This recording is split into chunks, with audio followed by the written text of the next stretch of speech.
Maswerteng hapon po mga ka-STL. Narito na po ang resulta ng STL Pangasinan para sa araw na to, 2nd of February 1, 2026, araw ng linggo. Naway ang mga natayaan nyo pong mga numero kanina ay manalo nawa ngayong hapong ito, 5 PM. Kaya kunin nyo na po ang inyong mga ticket. Narito na po ang resulta.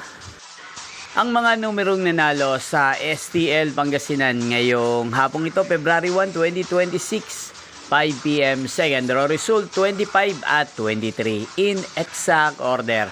Again, 25 at 23.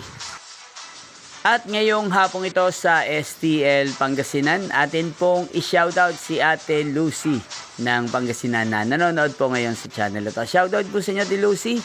Sana po ay nasa maayos kayong kalagayan. At sa lahat po ng mga taga Pangasinan dyan na lagi pong nanonood sa channel na to, shoutout po sa inyo. Inyo pong napanood ang resulta ng STL Pangasinan. Magkita-kita pong muli tayo mamayang 8:45 PM para sa third draw result ng STL Pangasinan. Thank you for watching.